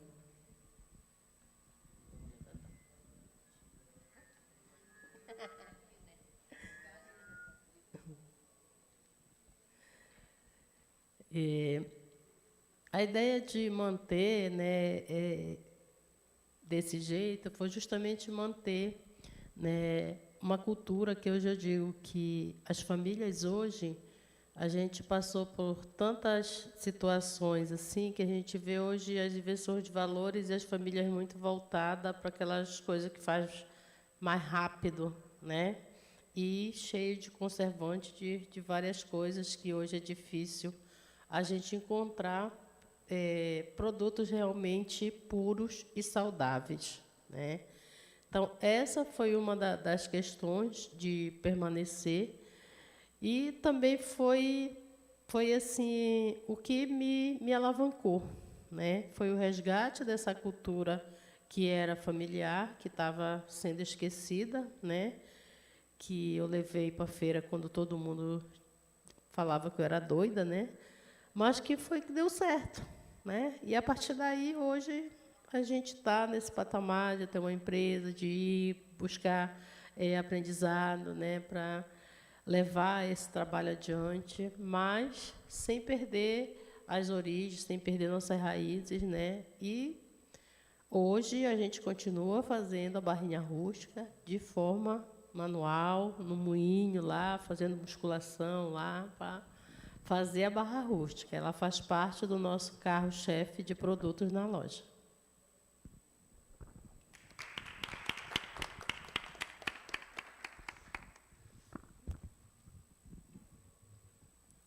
Professora Raimunda Fortes. Boa tarde. Parabéns a todos. Um excelente momento para se debater questões tão interessantes relacionadas aí aos bionegócios. A minha questão é geral, mas talvez o Cecílio possa falar um pouco mais. Como é que tem sido tratada a questão de repartição de benefícios aí, quando a gente trabalha, né, quando se trabalha com as comunidades tradicionais, né, que coletam aí plantas, principalmente, né, as plantas. Acho que é aqui mesmo, né? Então, obrigado pela pergunta, Raimunda. Então, eu trabalho mais diretamente com a parte de pesquisa mesmo, né? A gente tem uma ligação grande que envolve bastante a Coex Carajás, que é a cooperativa dos extrativistas de Carajás, com relação aos estudos com o Jaborandi. A gente está começando a ter uma interface agora com a indústria que processa o Jaborandi, que é a empresa chamada de Centroflora. Eles detêm 2/3 do mercado de pilocarpina do mundo, e eles compram diretamente o Jaborandi de várias dessas cooperativas, que antigamente passava, como eu falei na apresentação, né, passava através de atravessadores, e a comunidade local acaba que recebia muito pouco. Então, através da geração de conhecimento que foi tendo a respeito da espécie, e vendo, sobretudo, esse aspecto de degradação e necessidade de manutenção das coletas, o chamado ambiente nativo, a própria empresa viu a necessidade de organizar melhor essa cadeia e valorar quem está na ponta. Realmente, tudo começa. Então, a gente não tem uma interface direta com a comunidade, a não ser a cooperativa de Carajás, que é a Coex Carajás, que é apenas uma dentro de várias outras cooperativas que estão espalhadas, tanto no Pará quanto nos outros estados. Então, o nosso aspecto mais de envolvimento é desenvolver estudos que subsidiam o aspecto de conservação da espécie, e com foco atualmente ainda restrito a Carajás. Nesse estreitamento novo que a gente está tendo uma aproximação com a indústria, tem chance de a gente expandir isso para conhecer como que esse processo está nas outras áreas. Quer ver se está tendo depredação, como que a gente pode melhorar para sustentar essa cadeia no longo prazo.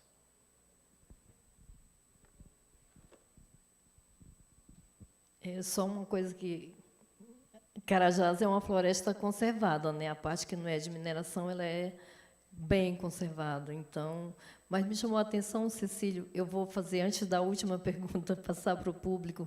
Me chamou muita atenção quando você disse que a cooperativa recebe pelo teor de pilocarpina. É isso mesmo?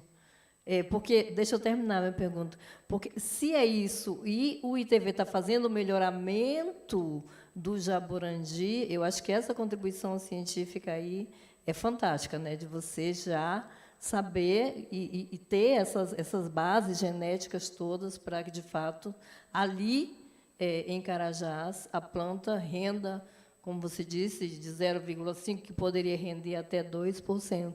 Eu vi isso assim, um valor enorme da pesquisa científica, tanto para a conservação da floresta quanto para o empreendedorismo, porque aí a cooperativa que vende ela vai ter um rendimento muito maior. Queria que você comentasse isso, por favor. Perfeito. Obrigado por a abertura dessa questão, Graça. De fato, até pouco tempo, não havia essa discriminação em termos de folhas que chegam com maior ou menor quantidade de pilocarpina, era o mesmo valor.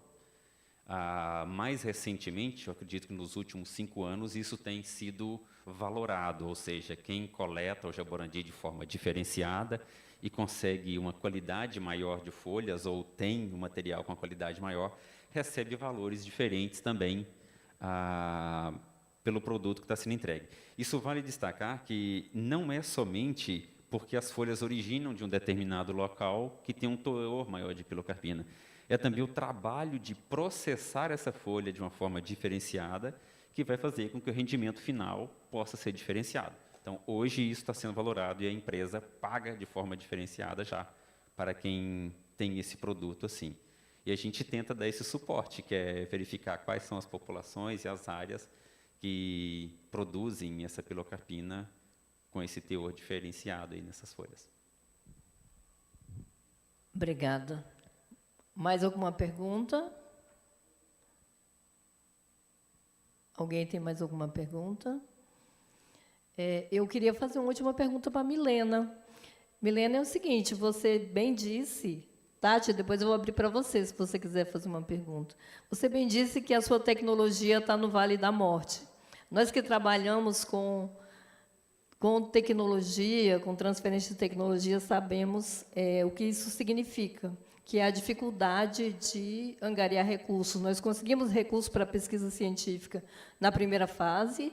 A primeira fase da pesquisa, e são auxílios pequenos, pequenos considerado o tamanho do desafio de botar um produto no mercado, gente. Esses auxílios são absolutamente indispensáveis, mas quando você realiza o TRL 1, 2, 3, a tecnologia entra no Vale da Morte até sair no 7, ela exige um volume de recursos muito grande, né?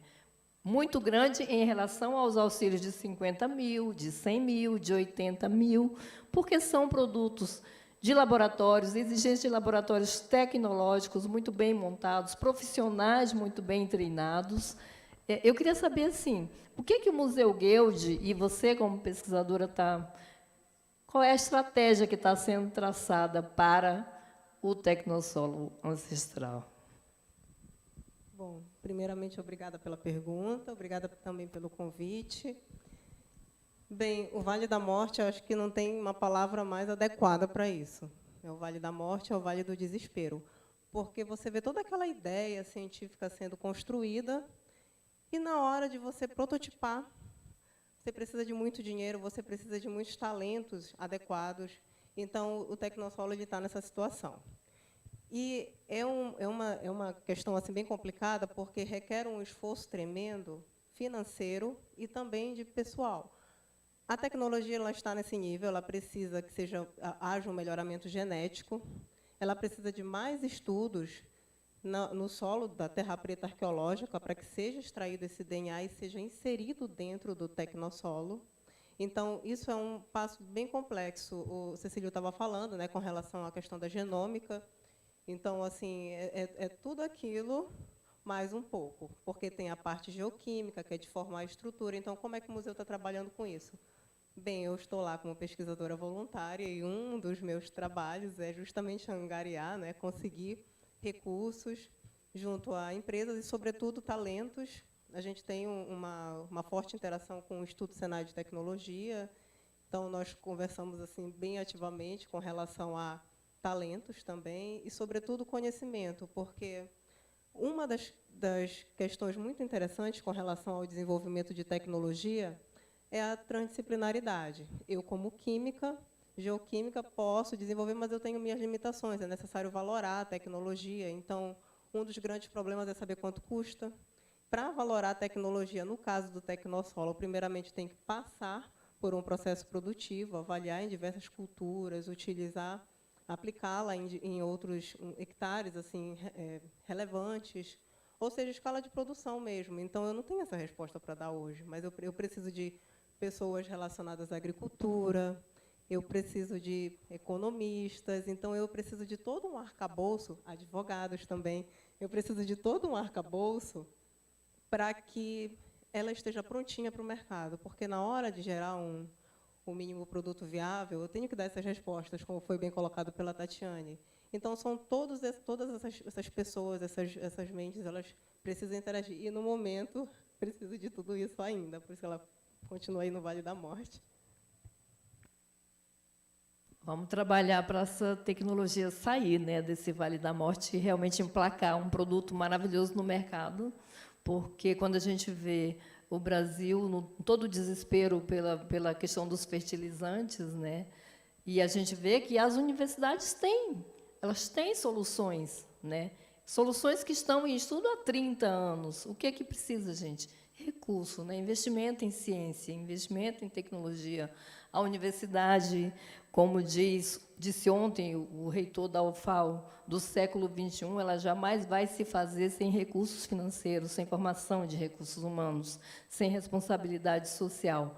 E tudo isso depende da sociedade em geral, né? Do governo também.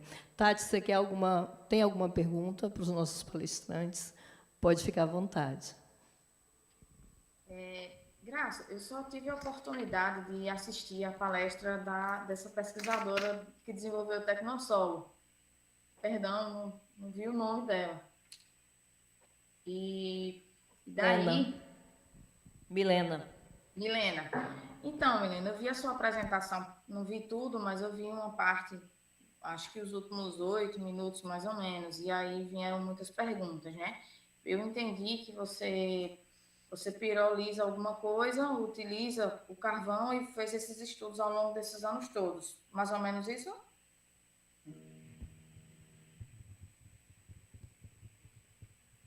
Então, Tatiane, como você viu o processo final, né? Eu preciso que essa pirólise dê certo. Então, eu fiz o doutorado em carbono pirogênico.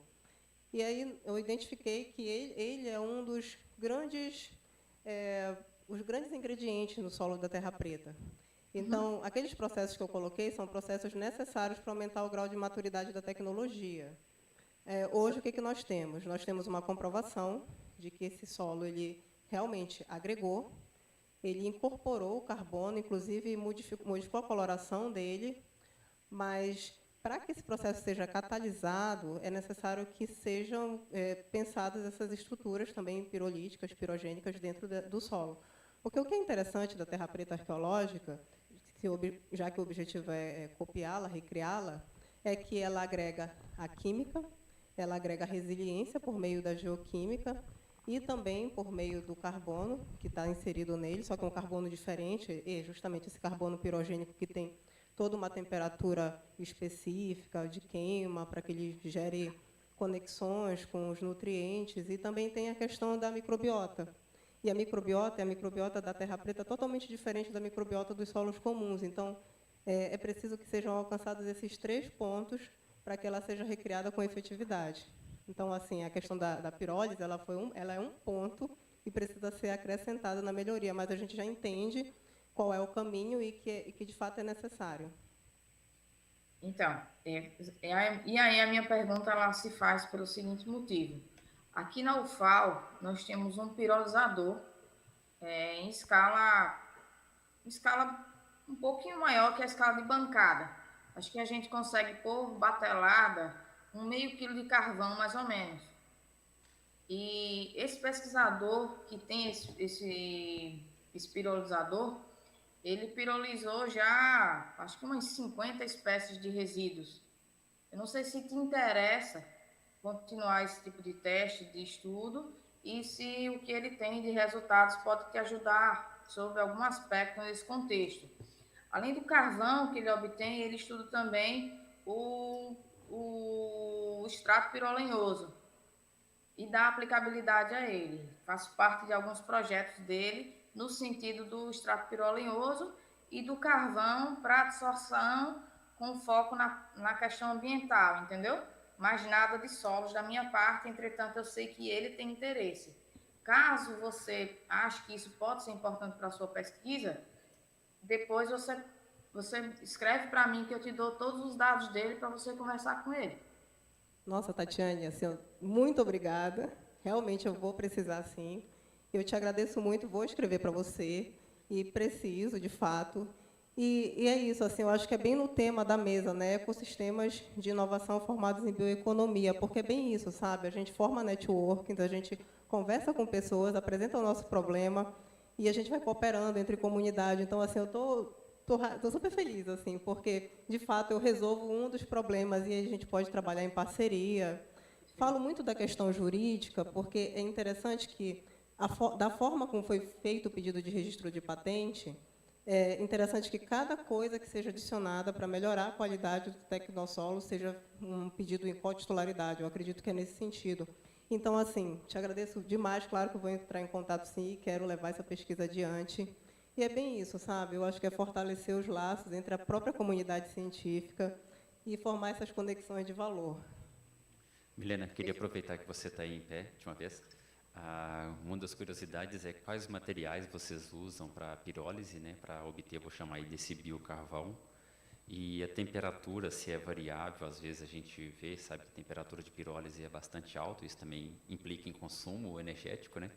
Se vocês já otimizaram um ponto que já está certinho, ou varia conforme o material que vocês utilizam? Varia bastante conforme o material. Então, assim, basicamente, nós ainda não fizemos testes para o carvão, para a pirólise. O que eu tive foi uma aluna de mestrado que ela testou, criou biocarvões, misturou latossolo com 3 tipos de materiais, e aí ela conseguiu criar o biocarvão. Então, o caminho a gente já sabe, com base na temperatura que foi desenvolvida. A temperatura não é uma temperatura alta para a terra preta arqueológica, porque, por ele ser um produto ancestral, então a temperatura das fogueiras não chegava acima de 900 graus Celsius. Então, esse que é o ponto bem interessante, porque o carbono pirogênico ele é um carbono parcialmente oxidado, né? Então, a gente já tem esse controle, então já tem esse caminho para seguir. Obrigada, Tatiane. Bom, acho que encerramos a sessão, tá? Quero agradecer a presença de todos, a presença dos palestrantes, foram todos ótimos. Tatiane, super obrigado por ter conseguido participar, mesmo remotamente. Eu adoraria que você estivesse aqui em Belém, participando presencialmente. Eu que agradeço, Graça. Queria demais estar aí com vocês, muito mesmo. É uma riqueza estar aí.